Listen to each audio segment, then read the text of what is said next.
Hello everyone, I'm Jim Longworth and welcome to another edition of Triad Today, coming to you once again from the Cena Botanical Garden in Kernersville. It's a beautiful place. We'll tell you more about it later on, and later on is when the roundtable shows up and we'll get into all sorts of topics and controversies then, so stay tuned. Lots of great guests, important information between now and then, including a discussion about financial aid, so stay tuned. Where we want to start, though, is talking about the National Black Theater Festival with someone who knows all about it, a good friend who's been on the show before. We welcome back Nigel Austin, Executive Director of the National Black Repertory Company. Good to see you again. Thank you very much. It's the North Carolina Black Repertory Company that produces the National Black Theater Festival. Right, and I want to ask you about that because my slip-up leads into something that's sort of connected, which is your title, which shows up on the screen, the Black Repertory Company. Tell us about that before we get into the festival. So the North Carolina Black Repertory Company was founded in 1979 by Larry Leon, Mr. Marv-tastic, as he was called, Hamlin. That's right. His wife, Sylvia Sprinkler Hamlin, who passed earlier this year. So it is the first and the oldest African-American professional theater group in the state of North Carolina. Now you're here to promote the Black Theater Festival itself under your umbrella of the Rep Company. And so tell us just some basics of when it is, what are the dates, where it's going to be located, that kind of thing. Well, the basis are it started in 1989, something Larry wanted to do to bring professional theater groups here together and to sustain black theater. So this is the 17th biennial theater festival. Obviously, we skipped last year, so it's the third year at this particular time. Right. The first year, Dr. Maya Angelou, who is now deceased, was the national co-chair and helped to bring Oprah Winfrey and others here. So that very first year in '89, we had more than 10,000 people that came to Winston-Salem for the very first one. The New York Times covered it and said it was one of the most culturally significant events, and it has been going uphill since that time. So we have upwards of about 60,000 people that come into the community. The economic impact is somewhere between $7.5 million and $10 million. Currently, we have more than 2,200 hotel rooms that are already booked, or room nights. Yeah, we'd like to hear that. Are already booked. So it shows you just that pent-up demand from COVID and the pandemic and people being able to get back out again if they're interested in coming. We have about 20 companies coming, more than 120 performances throughout the course of the week. The performances are at venues throughout Winston-Salem, so that's from Winston-Salem State University, School of Arts, Wake Forest University, Benton Convention Center, the Marriott Hotel. And that's why later on when I give the website, it's going to be important for people to go to that because they can keep up with where these venues are going to be. But I'm also curious, give me an example. How would you describe what kind of programs we're going to see? I mean, is it for all ages or? Well, it's for all ages and for anyone. So there's a seat for you. If there's something you want to do, there's something there for you. So we have a film festival that's a component of it, which is free. It's downtown at Aperture Theater. We have free events throughout the course of the week. So on Copening Plaza, we partner with the city. There will be food trucks, there'll be entertainment. It'll be a lot of fun. The activities that are happening downtown all the time. The crux of it and the essence of it is the theater part of it.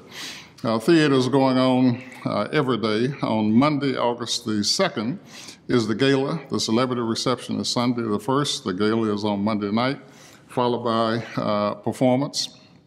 Tuesday through Saturday are performances. The performances generally are at 3 o'clock in the afternoon, 8 o'clock at night. With some exceptions, there may be one a little early in the morning. There's midnight poetry jam. There's music that's going on. So there's a youth component. So we have a teen theater ensemble. They will be performing in it. We have activities for youth out at the fairgrounds and the annex. So if you like to be around people, have a great time, listen to music, look at performances, this is the place for you to be. There's a lot for everyone. We have about 15 seconds left. Why is it important for everybody to get behind this festival? It's important because it's the largest festival in the county, the city of Winston-Salem. The economic impact is significant, upwards of $10 million, 60,000 people coming into town. If you like theater, you enjoy having a great time in this city of innovation and arts, this is the place for you to come out and demonstrate your support. Absolutely. Up on screen, nbtf.org is the website, or you can call 723-2266 for the Black Theater Festival, National Black Theater Festival. And thanks again to Rich and Marquita and their team at Visit Winston-Salem. They run the tourism in the area, and they do a great job. Visit winstonsalem.com. Nigel, thanks for all you do for the community. Thank you very much. All right. We'll be right back after this. Back now on Triad Today, let's talk about urgent care for a few minutes, shall we? And we do that with somebody that knows all about it. Brittany Pressler is a nurse practitioner at Northern Urgent Care, part of the Northern Regional Hospital family. Good to see you. Great, thank you for having me. What types of treatments does Northern Urgent Care see and deal with usually? At Northern Urgent Care, we see a broad variety of things. We see things such as lacerations, cold and flu symptoms, physicals, workman's comp injuries. Foot sprains, things like that sprains, too? x-rays. Yeah. Absolutely. Now, when I come in and visit your clinic, and I don't mean this in a bad way, I hope I don't, but but if I do have to come in there, who am I likely to be seen by? Likely, at our clinic, we have nurse practitioners and physician assistants. We are all supervised by a physician. And I think a lot of people, when they think about, well, okay, I've got a sprain, or I've got this cut or whatever, do I go to the emergency room at the hospital down the street, or do I come here to urgent care? You sort of have to make a decision on that. Do you have any kind of guideline on what people should do and think about whether something's too serious or whether they should go to one place or another? Well, at urgent care, we try to keep stuff simple. If the laceration is going to require more than 3 to 5 sutures, I would say, then we typically recommend you going to the hospital just because of the time that it takes that the suture will require. Also, if it's more in depth, then you might need further imaging. Right. And of course, they have all the great imaging resources and diagnostics at the hospital, too. I know I was going to ask you, are walk-ins okay for your facility? Absolutely. We are a walk-in facility. We have online where you can go online and schedule an appointment, which holds your place in line, but we're always accepting walk-ins. Yeah. And of course, you never know when something might go wrong, especially the summer season coming up and one of the kids or mom or dad, sprains an ankle or does something like that. Which leads me into, I want to talk to you about summertime. It's that time of year where everybody wants to get out and do things. They're more active. More things can happen to you, good and bad. Do you have any tips that you might want to share with folks to be safe during the summer? Absolutely. As far as children, we recommend always wearing a helmet for bicycle safety, always applying sunscreen to prevent burns. We do see a lot of minor burns that require medication treatment to prevent issues from a sunburn. Right. Also, we recommend, if you're going to be playing in a creek, wear shoes. We do see foot lacerations often. Yeah, I do that a lot. When I leave here today, I'm going to go play in the creek. Right. It's a thing us older people do, and you probably didn't know about it. Now, one thing I want to ask on a personal basis, and this isn't rehearsed, I'm going to embarrass you. What or who led you to a career in healthcare? What was it? Was it a teacher? Was it an uncle, a mom, a dad, or what? So my grandmother, she was sick with COPD pretty much my whole life. I moved in with her actually my senior year of high school, helped take care of her. So she's what made me want to become a nurse. Also, my aunt is a nurse in the OR actually at Northern Hospital. Oh, okay. So she kind of helped me guide my steps that way. Yeah, sort of a good role model for you. Absolutely. And I can tell in your face and your smile that you like what you're doing and in helping people, and I think that's just so important. Yes, sir. All right. Before we lose time here, I want to put up a couple things on screen. One is you can call 719-7200. Is that right? For Northern Urgent Care in Mount Airy. I think that's right. That's correct. Yeah. And then, or you can just call, Brittany's home. I'll give you that in a minute. Or you can go to the website choosenorthern.org, which is general information about Northern Regional Hospital. Brittany, thanks for all you do to help people. Thank you. All right. Thanks for having me. We'll be right back after this. Back now on Triad Today, and it's really important to understand about financial aid when you want to be a student at a college. And that's what we're going to talk about right now with an expert in this field. He's with us now as a first-time visitor to the show. Jason Johnson is Assistant Director of Financial Aid Operations at GTCC. Welcome, sir. Thank you. Glad to be here. A lot of students who attend a four-year university end up with a pile of debt, student loans and various things. Tell me about the affordability of getting an education at GTCC. Well, as all of our great 58 community colleges in the state of North Carolina, we have a standard flat rate of $76 per credit hour. So a student can go to school at a community college enrolled full time, and it won't cost more than $1,000 right now. So it's already affordable. But then let's say that a student says, yeah, I know that. I heard what Jason was saying, but I still might be interested in financial aid. So, but they really honed in. They want to go to GTCC. What's the first step they take? We'll get into specific, aid and scholarship and things like that later. But what's the first step somebody should take? Well, the first step is the hardest step, and that's getting started. So for financial aid purposes, what they need to do is they need to fill out that free application for federal student aid. And basically, that is the gateway for all financial aid, whether it be federal, state, even a lot of institutional scholarships come from that FAFSA information. We were talking before we started taping the segment, we were talking about one of the myths that are out there. And I've heard people say to me, my mom or my dad or both work. And so I probably, I'm out of luck. I probably can't get any financial aid. True or false? False. There's all types of financial aid available, whether it's federal funding or whether it's state funding. As parental income goes up or down, that determines what kind of financial aid a student may receive. So there is a possibility that even if both parents are working, that you may still receive some sort of financial aid. All right, that leads me to, let's pinpoint a couple of specific areas, and let's start with federal. Federal student aid, what is it? What's it all about? And is there a deadline? There is no deadline. You can fill out the free application for federal student aid. We call it the FAFSA. You can fill that out at any time, and it is dependent upon what year you're looking to enroll in. But federal student aid consists of federal Pell Grants, federal supplemental educational opportunity grants, as well as Stafford loans, which we try and keep people away from. Now, the Longleaf grant, you emailed me one day and said this Longleaf grant is available to some students. What is that all about?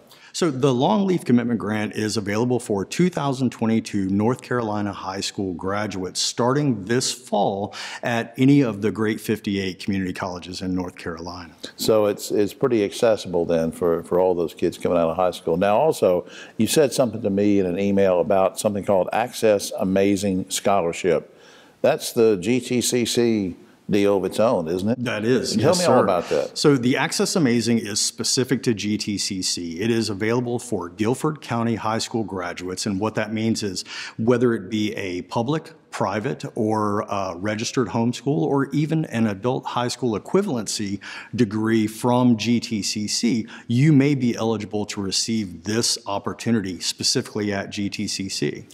Now, we didn't rehearse this or anything. I'm going to put you on the spot, and if you can or don't want to answer, that's fine. But I was just curious, I guess because I'm ancient myself, do these things we've been talking about, we've mentioned, high school graduate here, and this person here, and this, what about an older person, maybe not as old as me, but a more mature person that wants to get back in the workforce, wants to go to GTCC?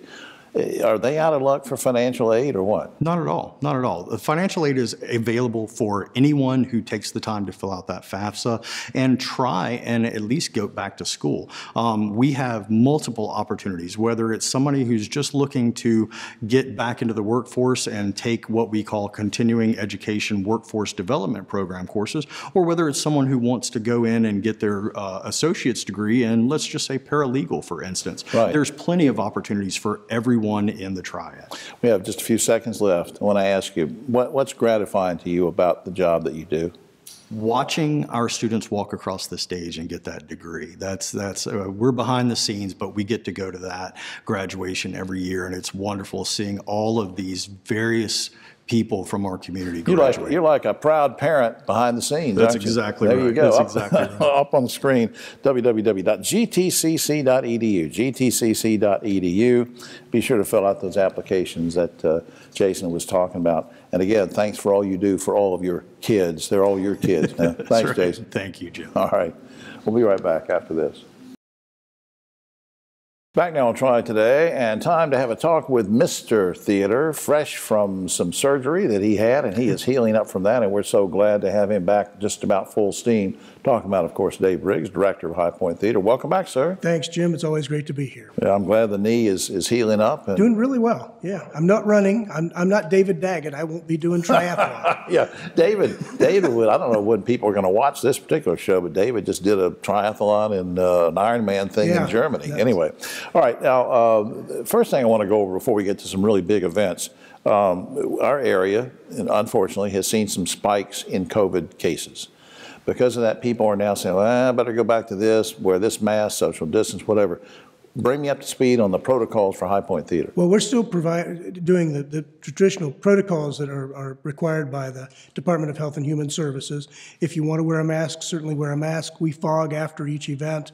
And while that might be a little bit of overkill, we think that that's important for our patrons to feel safe.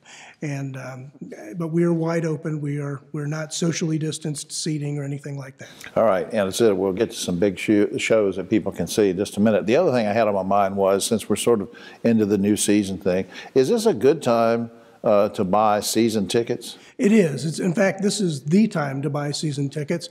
If you call the box office and say, I really want to buy a season package, they will walk you through how to go through that.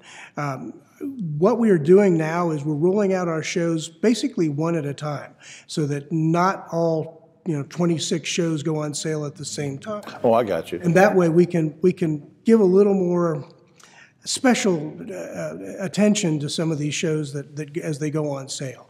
So that's what we're doing. But if you say, oh gosh, I just looked at your schedule and you've got something in April that I really want to see, the box office can make note of that and make sure that you get your seat. You know what I was thinking too the other day, this might be a wild thought, but here it is, sort of wedding season. Yeah. And that I think that'd be a neat gift to give a young couple. I think that would be a terrific gift. Yeah, absolutely. All right, let's get to some big shows. Sure. The first one is called Yesterday. I happen to know what it's about, but I'm going to pretend like I don't and ask you to tell me about it. It's Friday, July 29th. This is an amazing group. They're based out of New Orleans, out of Las Vegas. Right. And they are a tribute to the Beatles. And so they come out in the first half of the set and play in the black jackets and the little thin ties. Like they first started out. And then they come out in the second half and do a little more of the Sgt. Pepper sort of thing. And I think they're usually based out of the Mirage Hotel. They are. Yeah. And Sir Paul McCartney actually has endorsed this group, so you know that they have the chops. Hey, that's cool, because sometimes the performers are a little antsy about that. No, these guys are great. Yeah, all right. Now, on Saturday, August 13th, looking ahead, Emma Langford. Bring us up to speed on that. Emma Langford might be the best artist that nobody here has ever heard of. She is an Irish folk singer-songwriter. She has a hit right now in Ireland called The Winding Road Down to Kells Bay. Right. And she just did a recording with the Irish National Symphony that's also being used as a fundraiser. Right. So she's absolutely remarkable performer. She's got an angelic voice. Her songwriting chops are phenomenal. And I want folks to come and see her, because this will only be her second trip to the U.S., and this will be her first performing arts event. Catch her on the rise, so that later we can say, I saw her win. That's exactly right. All right, before time runs out, Smokey and Me, Saturday, September 24th. Sure. Charles Brown was a Tony-nominated performer. He was in the Broadway musical Motown, and he played the role of Smokey Robinson. And as the story goes, he was backstage, and Smokey actually helped produce this show. Wow. So when he was backstage in his dressing room, there was a knock on the door, and the door opens, and there's Smokey Robinson, and Smokey says, "Hello, me." So it's a great story. It's going to be a lot of fun. First half is all Smokey music. The second half is a wide variety. All right, up on screen, highpointtheater.com, highpointtheater.com for general information. Get all sorts of information about all these shows. But if you really want to get in there and get tickets, the easiest way and the cheapest way too, 887-3001, call the box office. Dave Riggs, will you hang around for the roundtable? I'll be happy to. All right, we'll be right back after this. Back now on Triad Today, just about time for the roundtable, but a quick shout out to the good folks here at Senior Botanical Garden. Please visit their website, visit the garden, lots to see. You can rent the facilities. That's a huge place here for meetings and everything, so do that. Speaking of a huge place, we have some huge superstars with me right now. On my right, but always political left, Ogie Overman, the great broadcaster journalist. Distance behind him are two great guys. One we just held over from his previous segment, Dave Briggs, High Point Theater. Keith Granberry, founder of Helping Hands Consultants. Guys, let's get to it. Last week, a Mebane man drove to his place of business, got out, left his 12-month-old baby in the car while he went to work. During the day, police discovered that the baby had died from cardiac arrest. Now, guys, when death results from child neglect, prison time is usually between 3 and 15 years that you're in the slammer. Should that law be changed to carry a much longer sentence, or are you okay with the way it is, Ogie?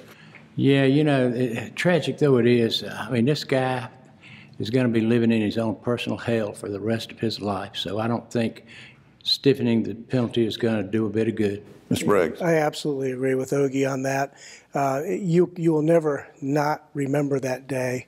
I think 3 to 5 years, it was not premeditated. Okay, Keith. I think he's in prison. You know, I mean, think about his life after that with his own child. I mean, you can't imagine the hell he's going through right now. You can't imagine. In response to hundreds of complaints, the city of Greensboro plans to crack down on people who leave their trash cans out on the street after they have been emptied. If you don't roll your cart back to the house by 7 p.m. on the day the trash was collected, you could be fined $25. City says we'll hold off for 120 days just to get people used to it. Guys, you okay with being fined $25 for leaving your trash can on the street? Ogie? What that's going to be, that's going to amount to a parking ticket, and people are going to do the same thing they do to parking tickets. Rip them up. All right. Dave, what do you think? I do think there are two problems here. One, who's going to be the gendarme for that? And secondly, what if you work at night and you can't get your trash can back? A lot of times, I will, in my neighborhood, if there's a trash can out and it's been out for a couple of days, I'll take it back. Right. It gives me an opportunity to knock on the door and see if my neighbor's okay. Well, that's a good point. Keith, what do you think? $25 fine for leaving your trash can out past 7 o'clock? First of all, nobody's trash should be out for days, unless they're out of town, and then they should let somebody know. It should be a bigger fine, at least $200. I bet they'll find their trash back in their house really quick. But these are empty. The car don't matter. Does not matter. No, you're strict. I'm glad Keith wasn't my high school principal. He'd be all right. Ouch. In the wake of COVID and the fear of school shootings, enrollment in North Carolina private schools is at its highest level since 1971, when many parents pushed back against forced busing. Are you surprised at this trend, and what impact will it have on public education, Ogie? Yeah, I'm not. I'm a little bit distressed with it. I think we don't want to talk about it, but there's a little bit of undercurrent of racism in charter schools, private schools. It's kind of. Do you think it hurts generally public education? A little bit, yeah, a little bit. Dave? I'm not at all surprised by this.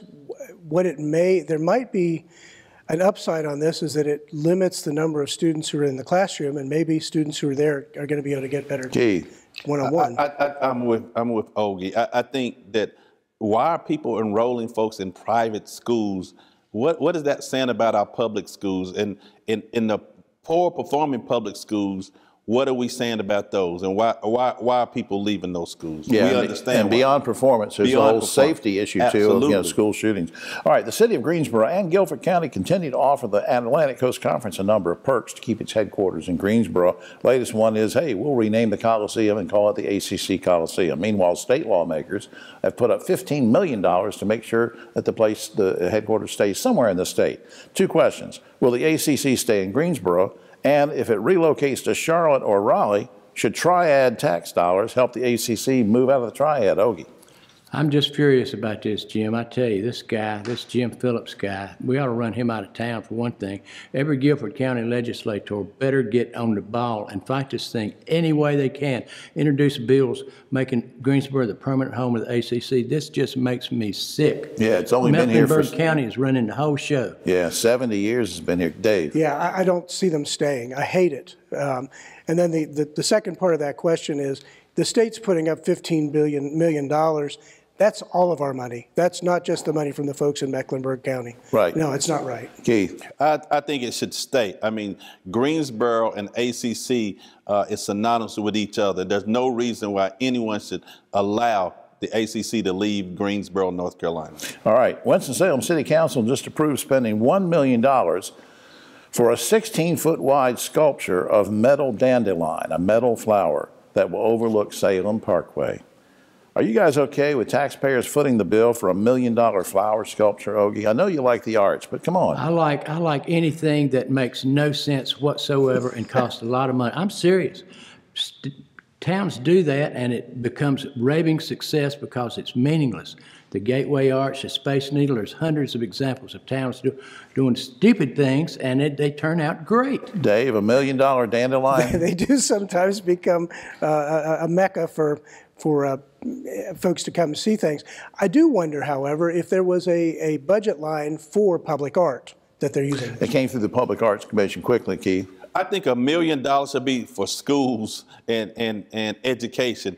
I don't need it needs to be for sculpture. It should be for schools and education, period. All right. Finally, Delta Airlines recently offered 8 passengers $10,000 apiece if they get off an oversold flight. Guys, would you change your travel plans and get off a plane for $10,000, Okie? Absolutely. Unless I had a really compelling reason to get back to my destination, I'm gone. I'm there. Dave, Give me In the a money. heartbeat. You get off in a heartbeat. In a heartbeat. Keith, would you take $10,000 and get off the plane? Unless I'm going to Atlanta, I would take $10,000. But other than that, no. Unless you're going to, what does Atlanta have to? He could rent a car and drive.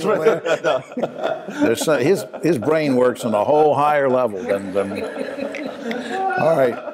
All right, that's all the time we have. Oh, except for this. The city of Boston is having a real problem with people, how do I say this, relieving themselves in public elevators. So the city has installed some urine detectors to try to address this problem. I guess it seems appropriate, though. After all, that city is the home of the now famous Boston TT party. Did you get that?